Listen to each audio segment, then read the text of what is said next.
오디오 필터는 되게 유용해요. 그래서 보통 마이크 보조에서 하나가 들어가고 여기다가 제가 영상을 넣거나 그런 미디어 소스라고 그래서 또 그거에 대한 오디오가 따로 채널이 들어가게 되는데요. 보통 여기 들어가서 필터라는 게 있어요. 예, 오디오 고급 설정 가서 할 수도 있고 필터라는 거를 들어가면 오른쪽 밑에처럼 오디오 필터를 넣을 수가 있습니다. 그래서 오디오 필터를 넣으면은 잠깐만요. 제가 보여드릴 수가 있으려나 모르겠네요.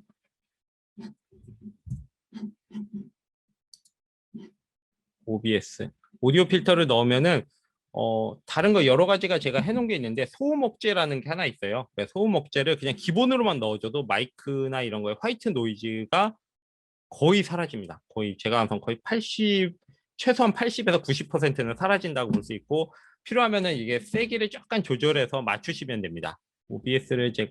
OBS는 보여드릴 수 있을 것 같은데 네, 그리고 화면 전환을 줌에서 세로 공유로 해서 한번 네, 이렇게 바꾸겠습니다. 네, OBS 화면이 혹시 보이시나요? 네, 조절을 지금 하고 있는데 네, 뭐 이런 식으로 돼 있어요. 제가 간단히 보여드릴게요. 이게 제가 기본 세팅했던 것들이 아직 남아 있어 갖고 테스트하면서 했던 것들이 막 있어서 이렇게 돼 있는데요. 이렇게 장면을 바꾸시면은 장면 1변에는 이렇게 했던 부분이 있어요. 그래 전환 누르고 뭐 이러면은 그리고 이렇게 바뀌었죠? 예, 미디어 소스 저 테스트했던 거 자료 만드냐고 네, 이런 식으로 되고 장면 2로 가셔갖고 하시면은 왼쪽은 장면 2예요. 지금 화면을 좀 바꿔볼게요. 이렇게 해서 사이즈를 바꿀 수가 있고요. 그래서 전환을 누르면 뭐 오른쪽으로 바뀌는 부분들이 있고요. 그 다음에 제가 다른 걸 켜보겠습니다. 디스플레이 캡처를 한번 켜볼까요? 세팅이 어떻게 되냐? 아, 보이는 게 또 보이고 있죠? 네, 보이는 게 또 보이고 뭐 이렇게 되고 있고 왜냐하면 디스플레이 캡처가 지금 이 화면으로 돼 있기 때문에 그래요. 그리고 비디오 캡처 장치를 끄면 이렇게 돼 있고요. 다른 부분들이 미디어 소스도 그렇고 뭐 이런 식으로 비슷하게 작동이 된다고 보시면 됩니다. 제가 이제 하면서 실습을 하면서 좀 보여드리면 좋은데 지금 뭐 그럴 시간은 많이 없어서 이거 오디오 같은 경우도 지금 막 움직이고 있죠. 그래서 여기서 요거를 눌러서 필터로 들어가던가 그래서 이제 여러 가지 뭐 필터를 제가 사용하고 있는 게 있는데 보통 소음 억제 필터 플러스에서 보시면 여기 소음 억제가 있는데 요거 하나만 기본으로 들어가도 소음이 확실히 사라져요. 제가 한번 보여드릴게요. 장면 2, 1, 2. 네, 여기서 제가 약간 버벅대고 있네요. 필터에 다 지울게요.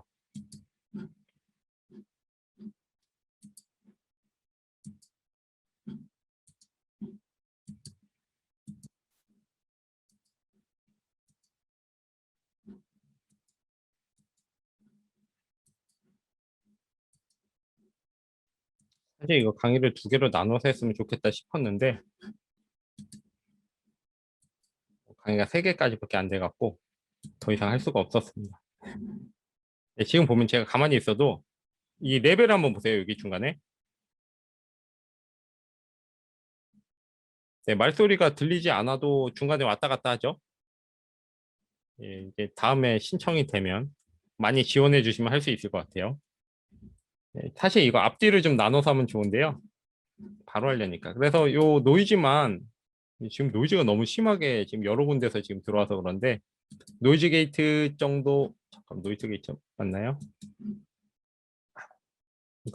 버벅거리네. 보시면은 이제 노이즈 게이트라는 게 있고 여러 가지가 있는데요. 소음 억제를 좀 해야 되는데 그걸 먼저 소음 억제 다시 하겠습니다. 소음 억제만 해도 확인 눌러서 하나 필터만 이렇게 적용을 해도요.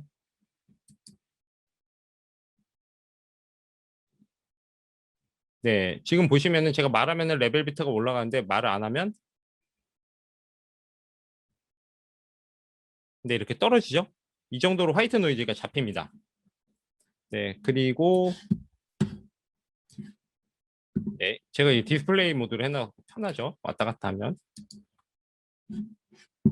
자, 그다음에 기본 설정 같은 경우에는 뭐 여러 가지가 있는데요. 이 중에 이제 유튜브에 스트림 키를 바로 넣어서 방송을 바로 할 수 있게 하는 부분들이 있고, 저장할 수 있게, 녹화 화면을 저장할 수 있게 이렇게 하는 부분들이, 세팅하는 부분들이 있습니다. 뭐 다른 부분들은 좀 넘어가고요. 그다음에 줌이 있습니다. 줌은 제가 줌을 하면서 줌을 보여드릴 수가 없어요. 예, 이게 잘 안 되더라고요. 줌은 자기 거를 가리니까. 그래서 이걸로 준비를 했는데요.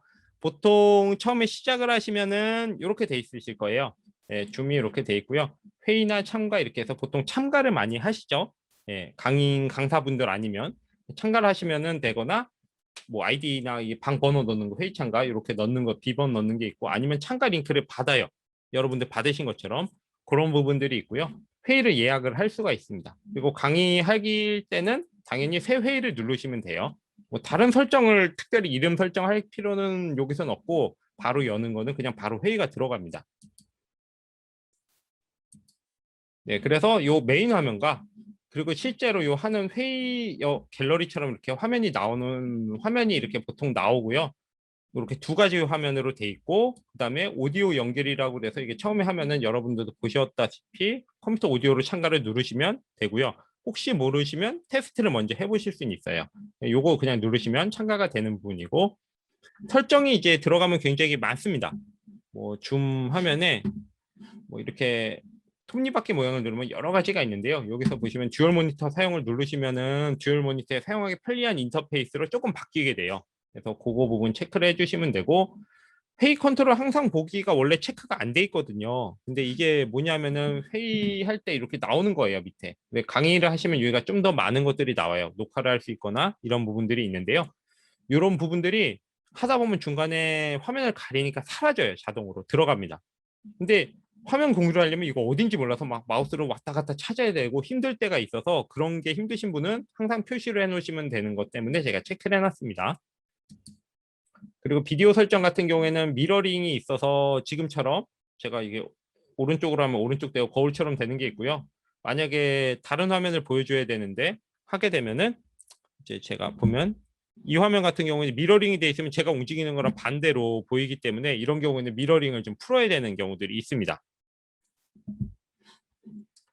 그래서 미러링이 좀 있고요. 그 다음에 뭐 참가자가 많은 경우, 뭐 더 많은 참가자 함께 보이게 하는 경우들이 있고요. 그리고 미러링이 아까 말씀드린 것처럼 이렇게 반대로 돼서 잘못될 수도 있어요. 네, 확인해 보셔야 되는 게 있고요. 그리고 보통은 자동으로 마이크 볼륨을 조절하게 돼 있는데, 뭐 믹서를 쓰거나 다른 장치가 있거나 아니면 주변 소음이 좀 애매하거나 하면은 이거가 잘못 작동하는 경우가 있어서, 혹시나 오디오가 조금 이상하다 하면은 요거를 끄시고 하시거나 아니면 소음 억제를 아예 끄시는 경우도 있어요. 예, 자동을 풀어서 뭐 낮음이나 중간으로 맞추셔야 될 경우도 있어서, 요거를 오디오가 좀 이상하면 요거 체크를 한번 해보시는 경우도 있으면 좋을 것 같아요. 화면 공유 같은 경우에는 보통 전체 화면으로 되어 있는 경우가 많은데, 전체 화면으로 하면은 제가 너무 다 꽉 차서 다 활용을 못 하기 때문에 저 같은 경우에는 그냥 현대 크기 유지로 해갖고 좀 작은 화면을 쓰던가 이렇게 하고는 있고요. 그 다음에 공유 같은 경우는 뭐 모든 창에서 공유 이런 것들 체크를 하셔서 필요할 때마다 좀 하시면 될 것 같고, 채팅에 관한 부분이 좀 있고, 그 다음에 뭐 설정 같은 거, 배경 필터 쓰시는 건 다 알죠? 예, 뭐 이렇게 되는 거는 저는 안 쓰는데 이런 게 있어서 한번 해봤습니다. 필터에. 네. 그리고 녹화에 대한 부분을 해놓고요. 녹화 같은 경우에는 이제 뭐 편집기에 최적화되는 거나 이런 거 체크하시는 것들이 있고, 뭐 이렇게 참가자 별도로 오디오 파일이나 이런 거 기록하는 것들이 있으니까 이것도 필요하시면 체크하시면 좋을 것 같아요. 그리고 임시 기록 파일 유지는 저는 뭐 할 때도 있고 안 할 때도 있는데, 이거는 아마 클라우드 쪽에 좀 기록을 해놓는 것 같아요. 며칠 동안 그런 경우들이 있고, 보통 녹화를 하게 되면은 줌을 끄고 나서 다운로드를 받게 뭐 컨버팅을 하는 창이 하나 뜹니다. 그래서 여러분들도 이거 w 같은 경우에는 녹화를 하셔야 되는 거, 기록을 하셔야 되는 경우가 있고, 실제로 하다 보면 강의가 기록이 돼야 되는 경우도 많이 있어요. 그래서 그럴 때 쓰시면 되고요. 뭐 이렇게 메인 하면은 갤러리 모드는 이렇게 나오고, 뭐 이렇게 하거나 이렇게 여러 사람 나오거나 아니면 창만 나오게 하는 여러 가지 모드가 있고, 필요한 경우에는 이렇게 핀을 꼽아 갖고 좀 크게 하는 경우들이 있습니다. 뭐 저는 윈도우 세팅할 때 팝업으로 많이 하는데요. 팝업으로 하면 지금처럼 하나 화면에 붙는 게 아니라 이렇게 별도로 창을 옮길 수 있어요. 그래서 채팅창은 별도로 옮겨서 자기 편한 위치에 놓고서 사용하실 수 있는 부분들이 있고요. 뭐 필수 체크하는 부분은 음소거를 해제하는 거, 뭐 이런 것들. 강의 들을 때는 음소거를 해야 되는 부분들이 있고 강의해야 될 때는 풀어야 되는 부분이 있죠.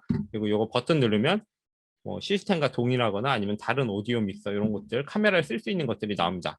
저는 이제 소니 카메라 앱을 설치해서 이런 게 있고요. OBS 같은 경우 이렇게 체크되어 있는 게 있는데 뭐 실제로 좀 이따 얘기를 드릴게요. OBS랑 연동되는 부분, 그런 부분이 있고 화면 공유는 이렇게 하는 경우, 그리고 고급 기능 중에 이렇게 베타로 사용할 수 있는 여러 가지 기능이 있어요.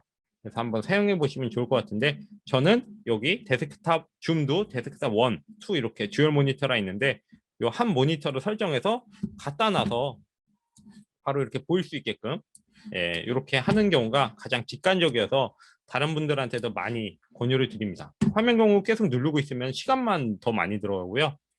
그리고 줌에서 공유를 할 때 미디어 같은 거 나오는 거 있잖아요. 유튜브나 아니면 저희가 해야 되는 동영상 같은 경우에는 제대로 나오게 하려면은 여기 밑에 소리 공유와 비디오 클립의 최적화를 꼭 체크하셔야 되는 부분도 필요하실 것 같습니다. 시간이 되게 빨리 가죠? 네, 요거 설명했고 요거는 나가는 부분이고요. 그리고 예전엔 안 됐어요. 그래서 편법을 사용했는데 지금 최근에 OBS 올해 초에 했나요? 업데이트하면서 가상 카메라 기능이 생겼어요. 그래서 OBS에서 새로운 버전 설치하면 없던 버튼 중에 가상 카메라 시작이 있습니다. 요거를 누르면요. 예, 요 화면 그대로가 카메라 화면처럼 넘어가서 줌에서 받을 수가 있어요. 그래서 줌에서 어떻게 받나 하면 이렇게 OBS 버추얼 카메라라는 메뉴 버튼이 생깁니다. 마치 웹캠이나 다른 카메라처럼. 그래서 요걸 그냥 하시면은 OBS에 다 세팅된 값을 그대로 해서 줌으로 가져오실 수가 있어요. 예, 그럼 OBS 녹화를 뜨고 줌에서 그거를 받아서 송출만 하면 되는 거죠. 예. 그러니까 줌을 막 이것저것 조작할 필요 없이 OBS에서 아까처럼 소스 목록을 세팅을 해 놓으시고, 네, 다 세팅해 주시고 장면만 바꾸시던가 아니면 뭐 화면 전환만 하시던가 이런 것만 OBS에서 다 조작을 하시면 줌은 그냥 보이는 거 그대로를 방송 송출을 하게 되는 거죠. 그렇게 되면 굉장히 편리해집니다. 그래서 이런 거 한번 사용해 보시면 좋을 것 같아요. 예전에는 라이브 방송에만 이걸 사용했는데 강의 때 이걸 사용하시면은 혼자서 하실 때 뭐 이게 세팅이 처음에는 좀 복잡할 수 있지만 좀 편리하게 익숙해지면 사용하실 수 있지 않을까 싶습니다. 그래서 실습을 못해서 좀 아쉽고 그런데 시간이 그래도 후딱 지나갔죠.